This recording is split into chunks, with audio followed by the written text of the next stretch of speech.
আসসালামু আলাইকুম রহমতুল্লাহ। এখন বিজনেস ম্যাথমেটিক্সের খুব গুরুত্বপূর্ণ একটি চ্যাপ্টার সূচক ও লগারিদম। এই চ্যাপ্টারটি হতে পিডিএফ সাজেশনের প্রবলেম 5 আলোচনা করব ইনশাআল্লাহ। প্রবলেম 5 এখানে প্রশ্নে বলা হয়েছে প্রুভ দ্যাট, প্রমাণ করো যে, সেকেন্ড বন্ধনী 9 to the power n plus 1 divided by 4 into root over 3 into 3 to the power n divided by 3 into root over 3 inverse n second bracket close to the power 1 divided by n equal to 27। অর্থাৎ আমাদেরকে এই পক্ষ সমান সমান এই পক্ষ প্রমাণ করতে হবে। তো এখানে আমরা দেখতে পাচ্ছি সংখ্যা, এখান থেকে এটা প্রমাণ করার কোনো চান্স নেই। সুতরাং প্রমাণ করতে হলে আমাদেরকে এই পক্ষ সমান সমান এই পক্ষ প্রমাণ করতে হবে। তো প্রথমত আমরা এই বাম পক্ষটি তুলে নিব। আমরা সুন্দর করে লিখে নিব লেফট হ্যান্ড সাইড, যেটার বাংলা বাম পক্ষ, সমান সমান এই অঙ্কটি তুলে নেব। সর্বপ্রথম কাজটাই আমাদের এটা। তাহলে 9 to the power n plus 1 divided by 4 into root over 3 into 3 to the power n divided by 3 root over 3 inverse n bracket close to the power 1 divided n। আমরা প্রথমত অঙ্কটি খাতায় তুলে নিলাম।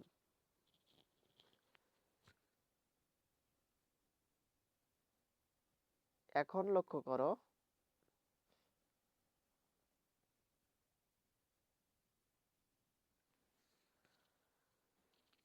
আমরা একটি ফর্মুলা জানি। আমি পাশে বেসিকটা তোমাদের লিখে দিচ্ছি। কি সেই ফর্মুলা? রুট ওভার এ, এটা সমান সমান আমরা জানি এই যে এটা আছে, এটা হচ্ছে বেস থাকবে, আর রুট ওভার 1 ডিভাইডেড 2 হবে। মানে এই যে ব্র্যাকেটের পরিবর্তে আমরা 1 ডিভাইডেড 2 লিখতে পারি। এটা হচ্ছে ফর্মুলা। এবং আরেকটি ফর্মুলা আমাদেরকে জানতে হবে, এ টু দি পাওয়ার n যদি থাকে এবং রুট ওভার যদি থাকে, তাহলে এটার থেকে আমরা এটা কিভাবে লিখতে পারি?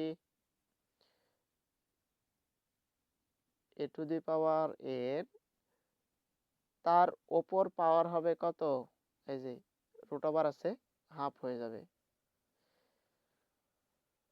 আমরা জানি পাওয়ারের ওপর যদি পাওয়ার থাকে, পাওয়ারে পাওয়ারে গুণ হয়, তাহলে এই যে n আছে, n যে এই যে এখানে ভগ্নাংশ আছে, লব এর সাথে গুণ হবে। n এর সাথে 1 গুণ করলে কত হবে? n, আর নিচে থাকবে 2। আশা করি বিষয়টি তোমরা ভালোভাবে বুঝতে পেরেছ। এখন আমরা ক্যালকুলেশন করব।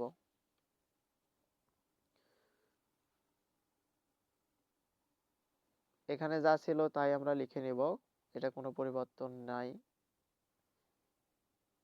1 ডিভাইডেড বাই 4। এখন লক্ষ্য করো, এখানে আছে root over 3 into 3 to the power n।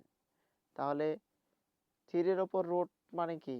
এখানে আমরা বেসিকটা জেনেছি, a এর ওপর রুট মানে a এর ওপর 1 ডিভাইডেড বাই 2 হবে। তাহলে 3 এর ওপর রুট মানে কত? 3 এর ওপর 1 ডিভাইডেড বাই 2 হবে, ইন্টু, যেহেতু গুণ আছে লিখে দেব, আর 3 এর ওপর n তার উপর রুট ওভার। মনে করো এটা 3 এর ওপর n তার উপর রুট ওভার। তাহলে এটাকে আমরা কি লিখতে পারি? n ডিভাইডেড বাই 2 লিখতে পারি। তাহলে 3 আছে, তাহলে 3 এর ওপর আমরা লিখব n ডিভাইডেড বাই 2। অনুরূপভাবে নিচে যে ক্যালকুলেশন আছে, এই ক্যালকুলেশনটা আমরা ঠিক অনুরূপভাবে করব। তাহলে এখানে 3 আছে লিখে দিব, আর এখানে 3 এর ওপর মাইনাস n আছে, তার উপর রুট ওভার আছে। তার মানে এটা থেকে আমরা এটা কিভাবে লিখতে পারি? যেমন এখানে 3 এর উপর n ছিল, পাওয়ার রুট ছিল, তাহলে এটা থেকে আমরা এটা লিখছি, তাহলে এটা আমরা কিভাবে লিখব? 3 to the power minus n divided by 2। একসাথে আমরা কাজ করলাম। তারপর পাওয়ার যা ছিল তাই আমরা লিখে দিব। Okay fine. এখন আমরা পরের লাইনটা করব।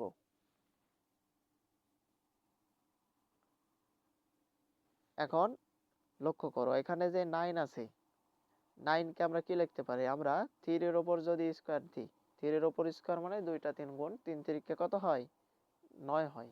তাহলে 9 ভাঙিয়ে আমরা এটা লিখতে পারি। আবার আমরা আরেকটি বেসিক জানি যে গুণের সময় পাওয়ার যোগ হয়। a two the power m যদি থাকে into a two the power n, তাহলে এটা গুণ আছে, গুণের সময় পাওয়ার যোগ হবে, আমরা বেস লিখে দিব এবং পাওয়ার দুইটা যোগ করে দিব, অর্থাৎ m প্লাস n।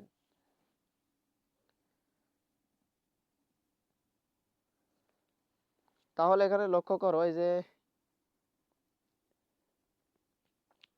9 আছে, 9 কে আমরা কি লিখতে পারি? 3 এর উপর স্কয়ার, তারপরে যে পাওয়ার আছে আমরা লিখে দেব n plus 1 divided by 4।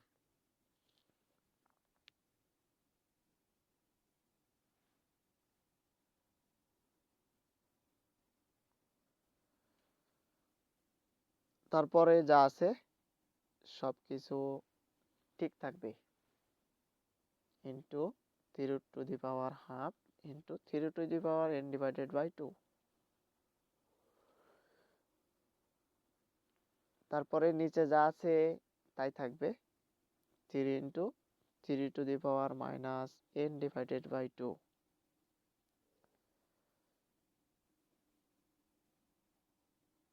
1 divided by n।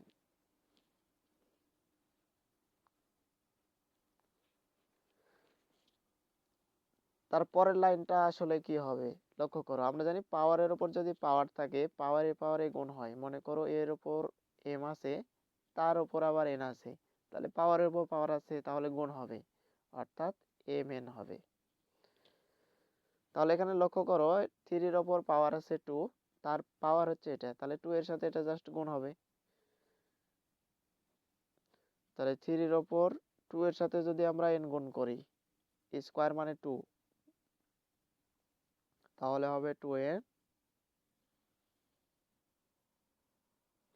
এখানে আমরা জানি গুণের সময় পাওয়ার যোগ হয়, এজন্য আমরা গুণ দিব।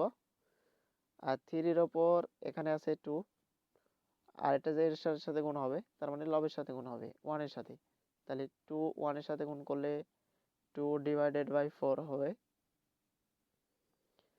তারপর যা ছিল তাই আমরা লিখে নিব।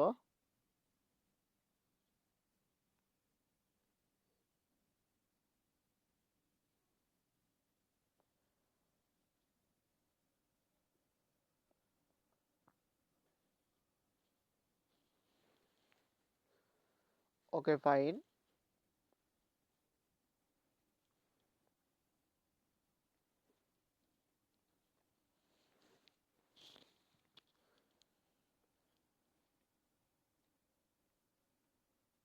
এখন আমরা পরের লাইনটা করব।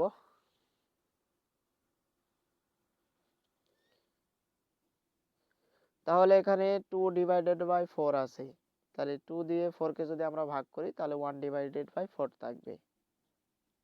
3 to the power 2n into 3 to the power, এটা ভাগ করলে হবে 1 ডিভাইডেড বাই 2।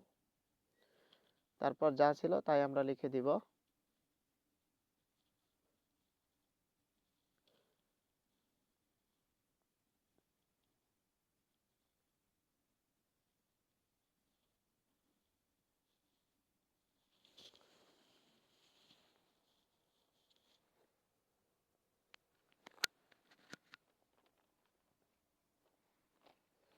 Okay fine.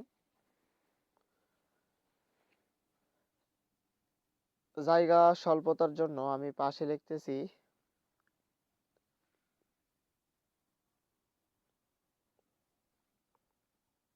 লক্ষ্য করো এই লাইনের পরবর্তী লাইন আমি এই পাশে করতেছি জায়গা স্বল্পতার জন্য।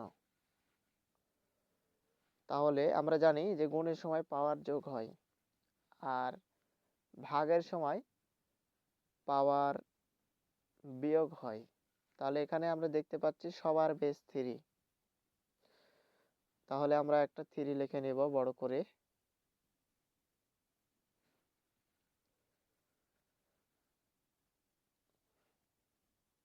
তাহলে এখানে উপরে যেগুলো আছে এগুলো গুণ আছে, গুণের সময় পাওয়ারগুলো যোগ হবে, মানে এখানে 2n এর সাথে যোগ হবে এই পাওয়ারটা 1/2, তার সাথে যোগ হবে 1/2, তার সাথে যোগ হবে n/2, এবং নিচে যেগুলো আছে এগুলো বিয়োগ হবে। তাহলে 3 এর উপর কিছু নয় মানে 1 আছে, তাহলে -1, আর যদি মাইনাস হয় তাহলে বিপরীত প্লাস হবে আর কি। তাহলে আমরা জানি মাইনাসে মাইনাসে প্লাস হবে, তাহলে এখানে মাইনাস আছে, উপরে গেলে বিপরীত হয়ে যাবে না, তাহলে কি হবে? প্লাস।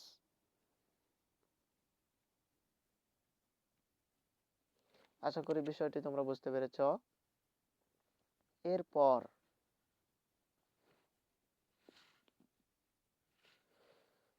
এখানে কি ছিল? পাওয়ার 1/n, আমরা লিখে নিব 1/n।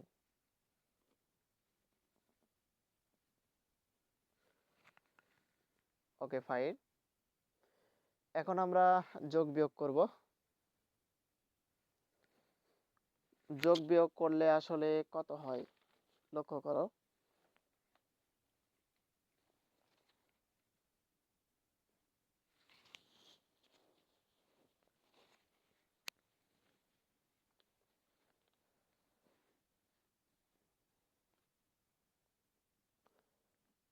Equal to 3 to the পাওয়ার, আমরা যদি এখানে লক্ষ্য করি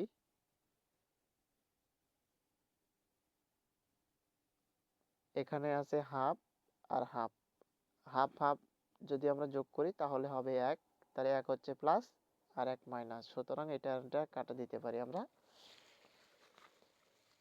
তাহলে এখানে কি থাকবে? n/2 আর n/2, তাহলে কয়টা n/2 হলো? 2টা।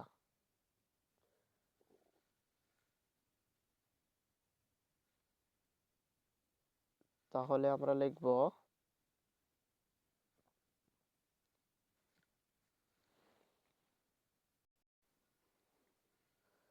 প্রথমে যা আছে তাই তুলে নিব 2n, তারপরে প্লাস একটা n/2 একটা n/2, তাহলে কয়টা হলো? 2টা n/2।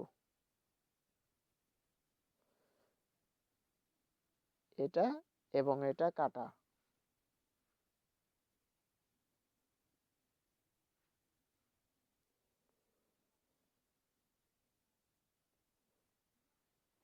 তাহলে এখানে কি থাকবে? এই অঙ্কটি আমি তুলে নিচ্ছি জায়গা স্বল্পতার জন্য। লক্ষ্য করো, প্রথমে কি ছিল? এখানে 3 to the power 2n plus n, 3 to the power 2n plus n, তার উপর পাওয়ার কত? 1/n,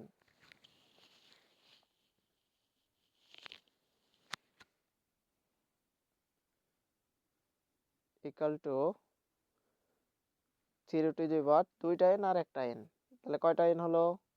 3টা n, তার উপর পাওয়ার কত? 1/n,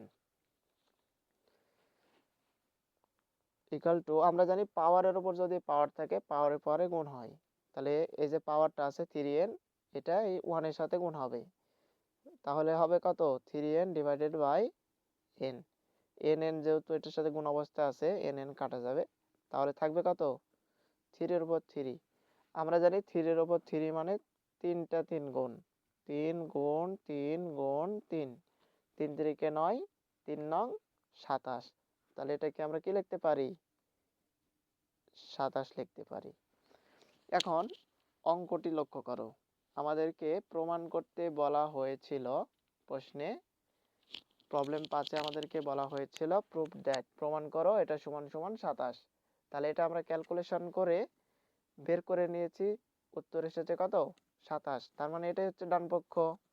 তাহলে আমরা সমান সমান কি লিখব? রাইট হ্যান্ড সাইড লিখব।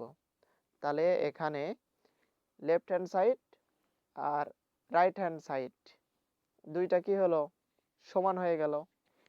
তাহলে আমরা এখানে লিখে দিব অতএব left hand side is equal to